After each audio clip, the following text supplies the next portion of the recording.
안녕하십니까. 황태순TV의 황태순입니다. 2020년 8월 27일 목요일입니다. 드디어 문재인 대통령 입에서 과학이란 말이 나왔습니다. 놀라셨죠? 문재인 대통령 입에서 과학이란 말이 나왔습니다. 예전에 판도라라는 이상한 영화 하나 보고 자, 원자력 탈원전 정책을 밀어붙였고 그야말로 그건 미신이다.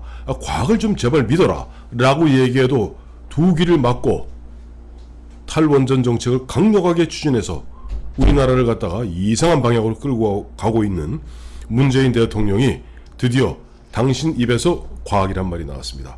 무슨 말씀이냐니까 오늘 오전 11시부터 청와대에서 문재인 대통령은 개신교회 지도자 16분을 갖다가 초대해서 오찬을 한 모양입니다. 그 자리에서 문재인 대통령은 무슨 얘기를 했냐니까 특정 교회 사가 대신에 적반하장으로 음모설을 퍼뜨리고 있다. 음모설을 퍼뜨리고 있다. 라고 보면 전광훈 목사를 비롯한 사랑제일교회 등을 갖다가 비판하고 있죠. 그런 가운데 이런 얘기를 했어요. 그 다음 말이 참 걸작인데 방역은 신앙의 영역이 아니다. 방역은 신앙의 영역이 아니다. 과학의 영역이다. 라고 요즘 보니까 특히 이제 개신교 쪽에서 보면 많이들 이야기하죠. 예배의 어떤 중요성 이런 부분에 대해서 그건 신앙의 영역이 아니다. 과학의 영역이다. 라고 이야기하고 있습니다. 그러다 보니까 문재인 대통령 오늘 보니까 16분 그 지도자 중에는 김대영 보면 한국교회총연합회 공동회장님이 계셨던 것 같습니다.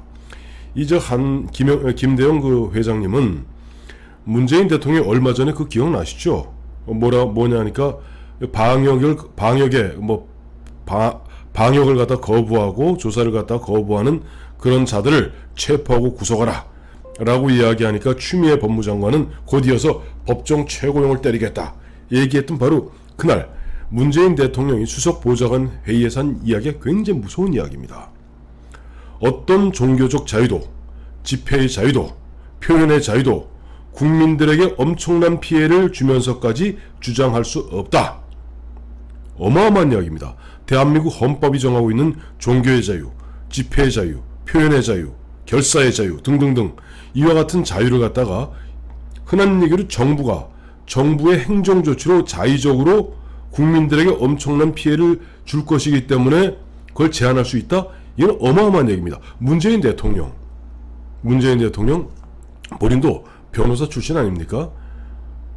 항상 보면 물론 우리 대한민국 헌법에 이와 저와 같은 자유도 어떤 국가의 안위를 위해서 국가의 어떤 특정한 안보의 등등의 위해를 가할 땐 일시 제한을 가할 수는 있습니다. 제한을 할 수는 있습니다. 그런데 이런 식으로 보면은 그것도 굉장히 엄격하게 규정하고 있는 것입니다. 그런데 지금 문재인 대통령은 마치 정부가 알아서 우리가 봤을 때 이것은 얘 좀 위태로우니까 어떤 종교의 자유도 집회의 자유도 표현의 자유도 우리가 제한하겠다라고 나올 수 있는 듯 이야기하니까 이 한국교회총연합회 김대영 공동회장님 말씀은 정부가 교회나 사찰, 성당 같은 종교단체를 영업장이나 사업장같이 취급하지 말라. 이를 문재인 대통령 면전에 박아버린 겁니다. 그러면서 김대영 총회장은 신앙을 생명같이 여기는 이들에게는 종교의 자유는 목숨과도 바꿀 수 없는 가치다. 이것이 지금 전광훈 목사가 한 얘기가 아닙니다.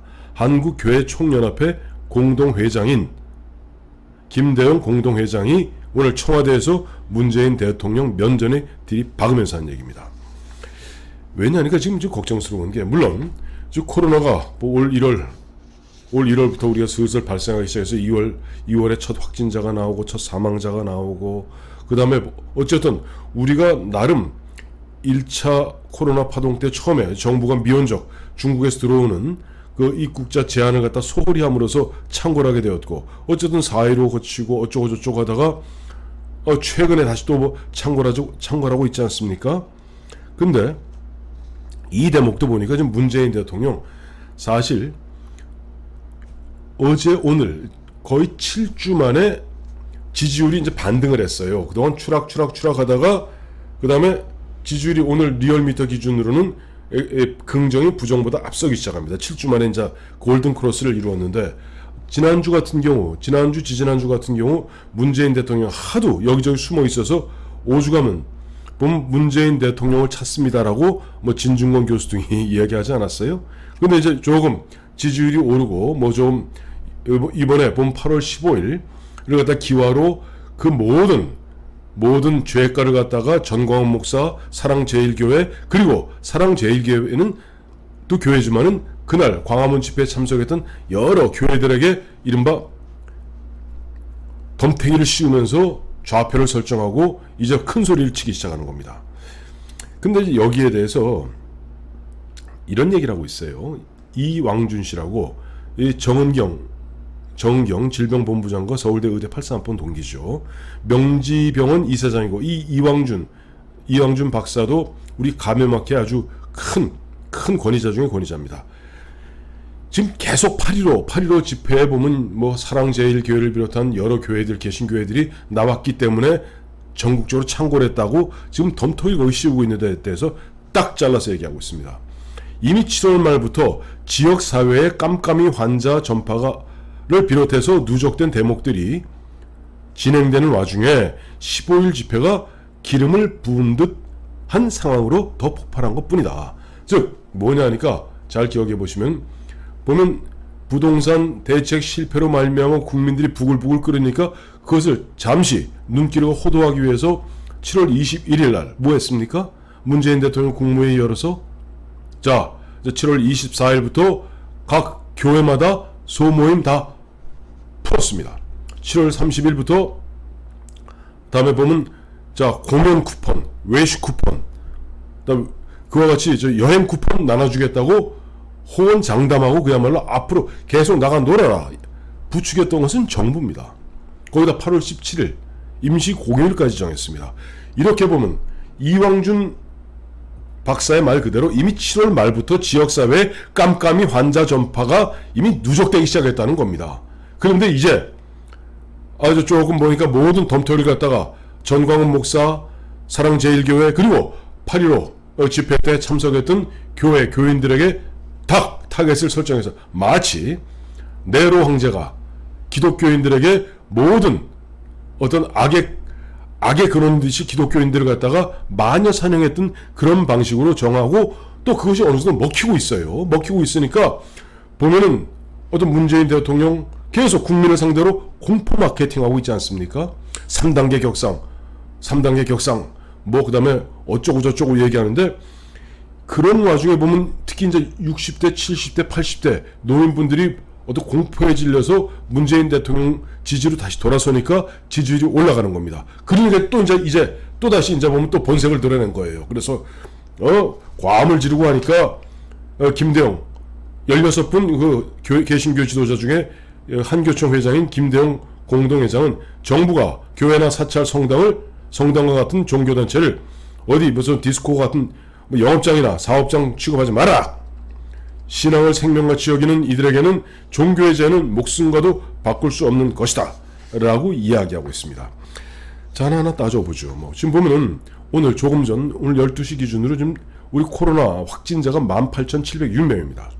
그 중에 이미 치료를 받았거나 어쩌고 저쩌고 해서 격리 해제된 사람이 14,461명입니다. 그러니까 대략 한 4,300명 정도가 여전히 지금 확진해서 격리 해제가 되지 않은 사람이고요. 즉 검사가 진행 중인 게 한 52,000명이 검사가 진행 중에 있습니다. 그리고 이제 어제 같은 경우 400몇 명이 확진자로 확인이 됐죠.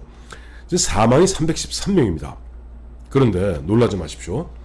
베트남 같은 경우 우리 인구 딱 2배입니다. 인구가 1억 가까이 되거든요. 베트남은 1000명 확진자에 27명만 사망했습니다. 태국 3,400명. 태국이 우리하고 인구가 비슷합니다. 한 5천만. 3,400명 확진자에 58명이 사망했습니다. 북한하고 인구가 비슷한 대만, 타이완 500명 확진자에 4명이 사망했습니다. 왜 그럴까요? 베트남, 태국, 대만이 우리보다 의료시설이 뛰어나고 우리보다 훨씬 더 K-방역을 잘해서 그럴까요? 아닙니다. 바로 이 베트남이나 태국이나 대만이 권위주의 통치 내지는 독재를 갖다 행하기 때문입니다. 못 움직이게 하는 거죠. 대표적인 우한 아닙니까? 지난해 우한 폐렴 발생했던 우한에서 얼마 전에 기억하시겠습니다. 워터파크, 비어 파티 해갖고 난리를 쳤습니다. 우한의 인구가 약 1100만이 됩니다. 스웨덴 인구가 900만입니다. 스웨덴보다 큰 우한을 갖다가 간단합니다. 76일 동안 딱 봉쇄해버린 거예요. 독재하면 됩니다.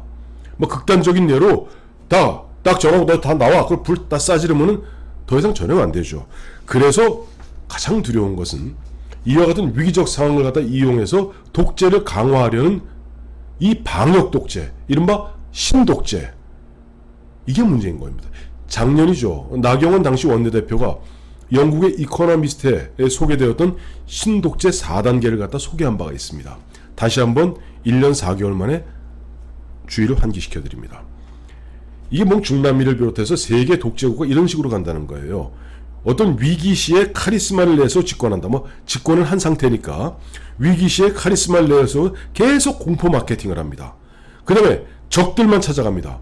그 사이에는 보면 뭐 적폐청산한다고 했는데 이제는 그 적들을 갖다가 뭐 극우 집단이라는 뭐 전광훈을 비롯해서 이런 식으로 극우로 규정을 하고 또 교회를 갖다가 타겟으로 삼아서 그다음에 계속 모든 국민들의 불만을 그쪽으로 쏟아 넣습니다. 언론과 사법 권력기관 등을 이미 장악된 거고요. 마지막에 장기 집권을 위한 규칙을 변경하는 겁니다. 아마 이런 상태로 조금만 더 진행된다면 마치 과거 히틀러가 행정명령으로서 헌법을 갖다가 무력화 시켰듯이 지금 현실적으로 그런 일이 벌어지고 있지 않습니까? 지금 이재명 씨 같은 경우가 대표적이에요. 아니 경기도지사가 뭐가 한데 툭 하면 갖다가 뭐 특별경찰, 사법경찰 해갖고 갖다가 사법권을 갖다 발동하고 있고 이건 웃기지도 않는 일이 벌어지고 있습니다.